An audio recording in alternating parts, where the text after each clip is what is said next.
여러분 안녕하십니까? 금요일 아침 뉴스투데이 경남 시작합니다. 먼저 오늘의 주요 뉴스입니다.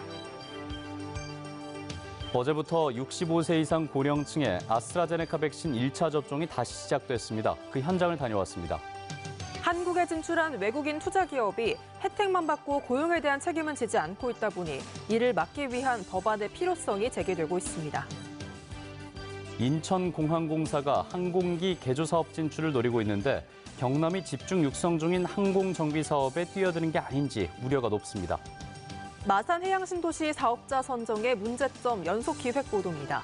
오늘은 이해할 수 없는 평가 심의 과정을 짚어봅니다. 어제부터 65세 이상 고령층의 아스트라제네카 백신 1차 접종이 다시 시작됐습니다.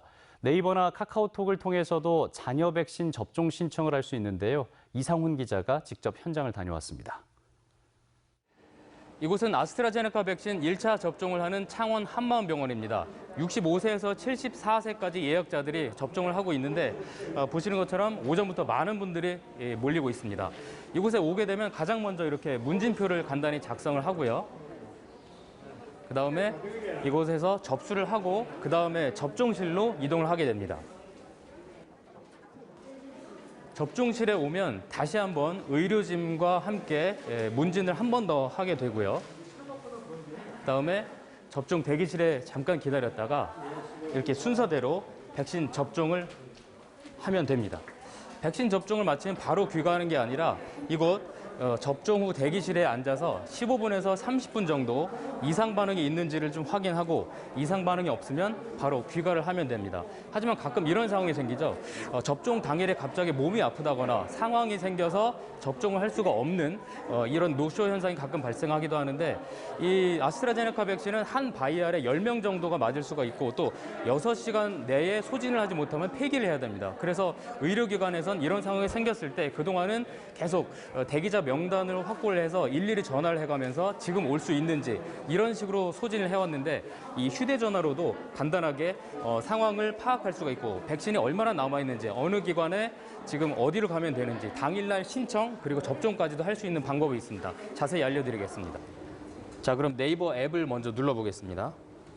자, 누르면 바로 첫 화면에 노쇼 백신 실시간 확인 예약이 뜨죠. 자녀 백신 예약하기 버튼을 한번 눌러보겠습니다. 그러면 지금 자녀 백신 4명분 정도 지금 맞을 수 있는 분량이 있다고 지금 떴죠. 클릭을 해보겠습니다. 자, 수내과 의원이라고 뜨고요.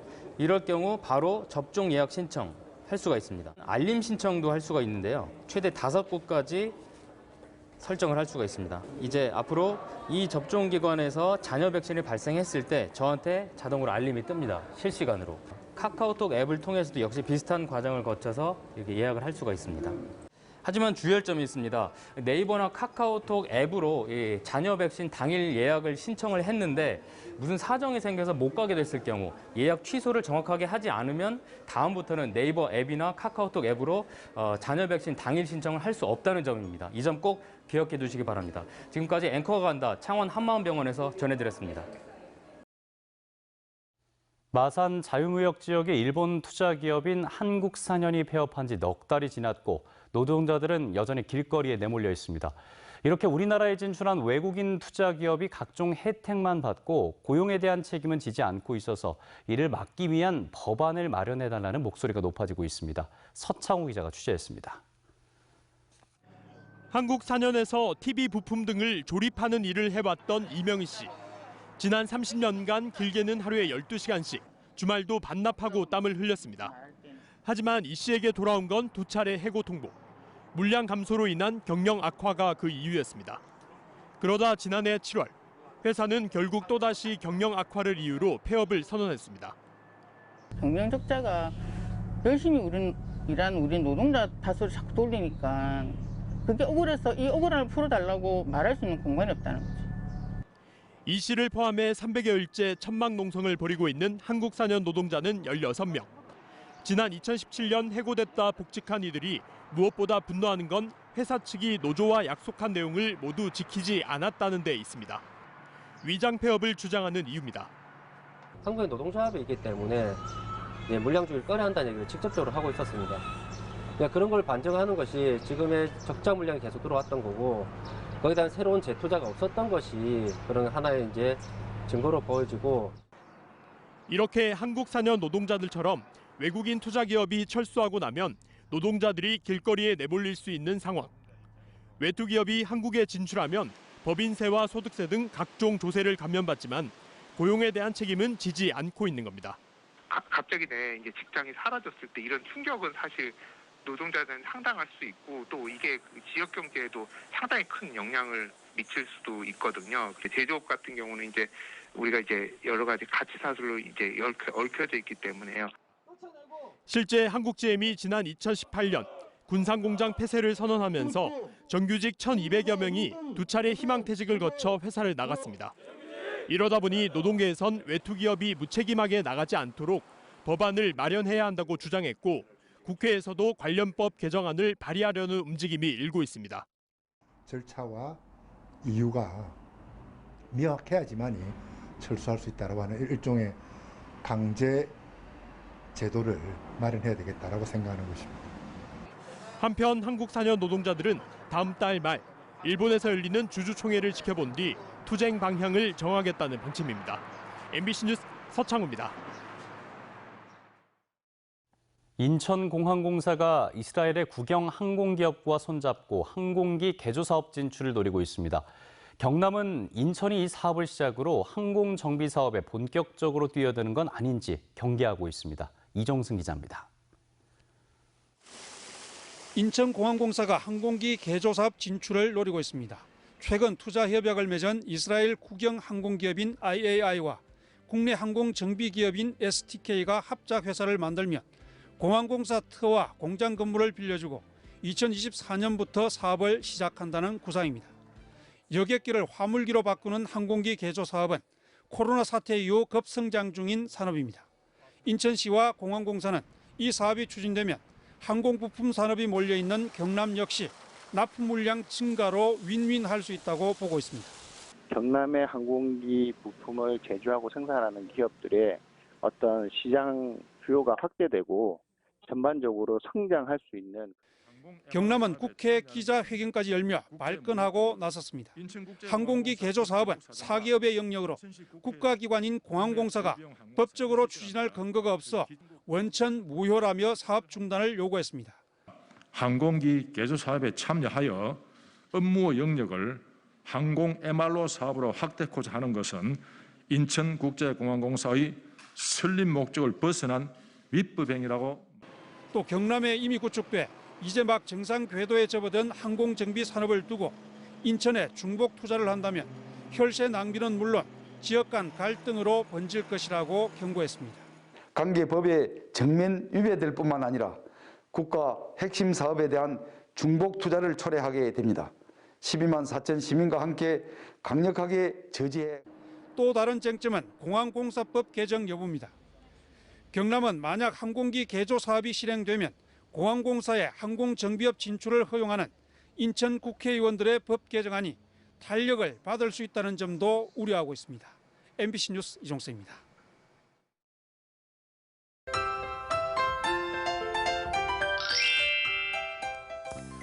오늘은 우박과 천둥번개를 동반한 비, 여기에 강풍까지 주의가 필요합니다. 아침 출근길은 맑은 날씨를 보이지만 오후에는 비 소식이 있는데요. 오늘 내리는 비는 5에서 20mm가량으로 많은 양은 아니지만 짧은 시간에 강한 비가 내릴 것으로 보입니다. 이번 비는 대기가 매우 불안정해지면서 천둥, 번개가 치는 곳이 많겠고요. 또 거창, 함양 등 북서 내륙을 중심으로는 1cm 내외의 우박이 떨어지는 곳도 있겠습니다. 농작물 관리와 안전사고에 특히 유의해 주시길 바랍니다. 오늘 낮부터는 강풍에 날아갈 물건이 없는지도 잘 점검해 주시길 바랍니다. 거제에는 강풍 예비특보가 발표된 가운데 내일 새벽까지 순간 풍속이 시속 70km에 달하는 매우 강한 바람이 불겠는데요. 그 밖에 경남 지역에도 강풍이 부는 곳이 많아서 시설물 관리 잘해 주시길 바랍니다. 오늘 대체로 맑은 날씨를 보이지만 낮부터는 구름 많아지겠습니다. 또 낮에 경남 동부 지역부터 비가 시작돼서 점점 서부 지역으로 확대되겠습니다. 오늘 어제와 비슷한 기온을 보이면서 아침 날씨가 선선합니다. 아침 기온 살펴보시면 창원 14도, 함안은 11도 내외를 보이고요. 한낮 기온은 창원 23도, 양산은 24도가 예상됩니다. 거창의 한낮 기온 23도, 진주와 사천은 24도 안팎으로 평년 기온을 밑돌겠습니다. 바다의 물결은 최고 4m까지 매우 높게 일겠고요. 대부분 해상에는 풍랑 예비특보가 발표됐습니다. 주말에는 맑고 오늘보다 더운 날씨가 이어지겠습니다. 기온은 점점 오름세를 보이겠습니다. 날씨 정보였습니다. 마산 해양신도시 사업자 선정 심의 과정에서 공정성 논란이 제기됐다는 소식을 어제 보도해드렸는데요. 이 선정 과정의 평가표를 한번 분석해봤더니 심의위원들의 평가 점수가 잘못 집계돼 편차가 심한가 하면 불필요한 평가 항목도 들어가 있었습니다. 어떻게 이런 평가가 이루어진 건지 정영민 기자가 단독 보도합니다. MBC 경남이 단독 입수한 마산 해양신도시 민간복합 개발 사업 우선협상 대상자 선정심의위원회 평가 결과서입니다. 민간 전문가 9명과 창원시 공무원 3명 등 모두 12명이 심의한 최종 점수는 794.59점. 사업 신청자는 공모지침 커트라인 점수인 800점을 넘지 못해 우선협상 대상자에 선정되지 못했습니다. 평가 결과서를 자세히 들여다봤습니다. 개발과 건설계획 분야의 평가표에 사업과 운영계획 분야 평가표에 있는 2개 항목을 넣어 평가가 이루어졌습니다. 건축과 환경 분야 등의 전문가들이 평가할 수 있는 항목인지 의문이 제기됩니다. 세부 평가 내용을 모르고 평가 점수를 잘못 채점한 의혹도 있습니다. 2개 분야 9개 항목 합계가 610점을 적는 평가표에 690점까지 평가가 이뤄진 것도 확인됐습니다. 이는 전문가, 이는 공통으로 하자. 이는 이쪽으로 넘겨서는 안 되고 이는 누구나 다 평가할 수 있다. 지역경제 활성화라든지. 항목별 점수에서도 수상한 점이 발견됩니다. 재원 조달과 재무 구조, 사업 실적 등의 평가 항목에서 탈락한 업체에 잇따라 하위 등급을 줬는데 건설업 도급 순위 전국 4위에 자산 규모만 11조가 넘는 사업자에게 하위 점수를 준 건 전문가들조차 이해할 수 없다는 반응입니다. 메이저 기업이라든지 메이저 금융사가 들어가 있는 콘서에서 사업 신청자의 재무 구조의 우수성, 최하 등급을 받는다는 부분은 이해가 되지 않는 부분입니다. 마산 해양신도시 심의 과정이 과연 공정하고 합법적이었는지 여부는 이제 법정에서 가려지게 됐습니다. MBC 뉴스 정영민입니다. 김해 시간제 청소년 상담사들이 부당해고 철회와 정규직 전환을 요구하고 있다는 소식을 어제 보도해드렸습니다. 그런데 이뿐만이 아니라 김해시가 이들을 채용하는 과정에서도 숱한 잡음이 있었던 것으로 드러났습니다. 이재경 기자가 취재했습니다. 지난해 말 김해시가 위기 청소년을 관리하고 상담하는 청소년 동반자를 뽑겠다며 올린 공고입니다. 당시 청소년 동반자로 일하다 계약 기간이 끝난 이인숙 씨도 지원했습니다. 이 씨는 서류 전형과 면접을 거쳐 최종 합격자로 선정됐습니다. 그런데 합격의 기쁨도 잠시, 합격자 발표 2시간여 만에 합격자 명단이 다시 올라왔는데 이 씨의 이름이 빠졌습니다. 합격이 취소된 겁니다. 합격자 이름이 잘못 올라갔다. 그리고 1점 차이로 떨어졌다. 그 2마디 했습니다. 사과 한마디 없었어요. 그냥 통보식으로 전화만 했습니다. 김해 씨는 면접 점수를 잘못 계산해 합격자 명단이 바뀌었다고 해명했습니다. 면접 점수를 계산을 할 때 담당 직원이 그 부분에 대해서 동점자를 처리하는 과정에서 오판을 한 부분이 있었습니다. 지난 2019년에는 지원 자격도 없는 지원자가 최종 합격됐다 채용이 취소됐습니다. 지원 자격 요건인 상담심리사 자격증이 아닌 심리상담사 자격증을 보유했던 건데 담당 공무원이 2 자격증을 오인했던 겁니다. 용어도 비슷하니까 심리상담사, 상담심리사 이렇게 되니까 행정상의 착오에 의해서 발생하지 의도적으로 그런 부분은 없습니다. 제대로 된 해명이 필요할 것 같고요. 실수를 하더라도 공공기관에서 이런 일이 일어났는데 누군가는 이런 일어난 일에 대해서 책임을 져야 된다고 우리는 생각을 하거든요. 김해 지역 청소년 동반자들은 채용 과정을 면밀히 조사해 담당 공무원을 처벌해달라는 글을 국민신문고에 올렸고 김해 시는 이를 어떻게 처리할지 논의에 들어갔습니다. MBC 뉴스 이재경입니다. 매주 금요일에 만나는 문화가 산책 시간입니다. 공연 소식을 비롯한 도내 문화계 소식을 부정석 기자가 소개해드립니다. 제20회 문신미술상 시상식이 어제 창원시립 마산 문신미술관에서 열렸습니다. 이날 시상식에선 박헌열 서울시립대 명예교수가 본상을, 박재희 작가는 청년작가상을 수상했으며 이들에게 각각 개인전 개최와 기획전 초대 특전이 주어집니다. 시상식과 함께 올해 문신탄생 100주년을 맞아 문신예술 벽화식도 펼쳐졌습니다. 경남상업가 페스티벌이 오늘 저녁 7시 30분 창원 성산 아트홀 소극장에서 열립니다. 경남 오페라단이 창단 30주년을 맞아 마련한 이번 공연에선 출연진들은 우리 가곡과 이탈리아 가곡, 칸초네, 오페라 아리아 등 모두 18곡을 선보입니다. 제15회 창원 코미디 아트 페스티벌이 오는 29일과 30일 이틀 동안 창원 진해해양공원에서 펼쳐집니다. 이번 공연은 퓨전 코믹 사극 어쩌다 보니와 진해 장애인 예술단 햇빛촌에 맹사장 환장하네, 코믹 마술쇼 등 다채롭게 꾸려집니다. 프랑스 아티스트 8인전이 다음 달 20일까지 함양지리산 자락 곰갤러리에서 열립니다. 이번 전시전에선 프랑스 예술협회 소속 작가인 수니아, 안토닌, 그레이스 등 프랑스 작가 8명이 내놓은 42점의 작품을 만나볼 수 있습니다. MBC 뉴스 부정석입니다. 투데이 경남입니다. 사단법인 김해시 테니스 스포츠클럽 임시총회가 오늘 오후 6시 30분 김해시청 대회의실에서 열립니다.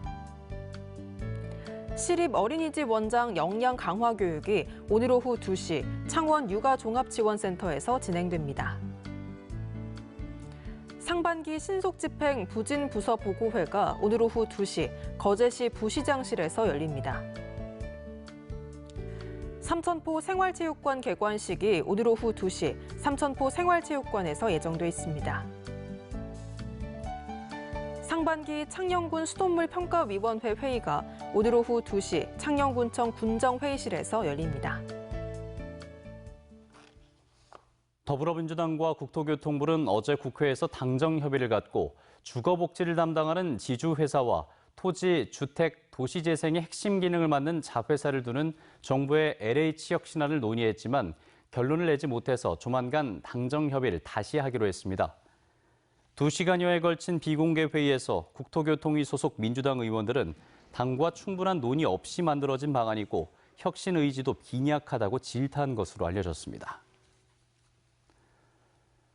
제대로 된 정규직 전환을 요구하며 파업을 하고 있는 경상국립대병원 비정규직 노조는 어제 기자회견을 열고 겉으로는 전향적인 안을 내놓겠다던 병원 측이 노동부 중재 의견도 묵살하고 노사 실무회의엔 원안을 들고 나오며 노동자들을 우롱하고 있다고 주장했습니다. 이에 대해 병원 측은 노조가 병원 사정을 고려하지 않고 납득하기 힘든 요구안의 일방적인 수용을 압박하며 협상을 원점으로 되돌렸다고 반박했습니다. 사천시가 지역의 대표 먹거리 축제인 자연산 전어축제를 2년 연속 취소하기로 결정했습니다.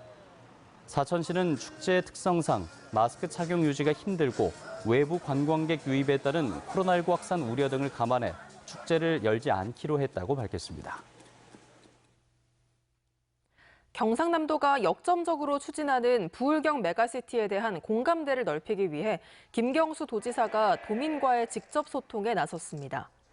어제 경남 콘텐츠 코리아랩에서 열린 도민과의 대화엔 80여 명의 도민들이 참여해 도민 눈높이에서 바라보는 부울경 메가시티에 대한 궁금증과 우려에 대해 질문과 답변이 오갔으며 도는 앞으로 다양한 방식으로 도민과의 소통을 강화할 계획이라고 밝혔습니다. 통영시의 여성특화 일자리 창출 사업이 전액 국비 확보로 추진됩니다. 통영시는 올해 경력 단절 여성을 위한 반려식물 자격증 취득과 직업 상담사 양성 과정 등 5개 사업 모두 정부 공보 사업에 선정돼 국비 2억 5천여만 원을 확보했다고 밝혔습니다. 김해시 재난안전대책본부가 코로나19 자가격리자와 동거 가족 사이의 감염 확산을 막기 위해 부원동에 있는 아이스퀘어 호텔을 안심숙소로 지정했습니다. 이에 따라 격리자 동거 가족은 기존 요금의 70% 할인된 금액으로 호텔 투숙을 할 수 있습니다. 일명 이건희 미술관의 유력지로 수도권을 언급한 황희 문화체육관광부 장관의 발언에 대해서 의령군도 반발했습니다. 의령군은 미술관을 수도권에 설치하는 건 정부가 지향하고 있는 고르게 발전하는 지역 실현에 맞지 않다고 밝혔는데 이보다 앞서 국립현대미술관 창원관 유치위원회도 황 장관의 발언은 수도권 중심주의적이라고 비판했습니다. 지금까지 경남 소식이었습니다. 함께해 주신 여러분 고맙습니다.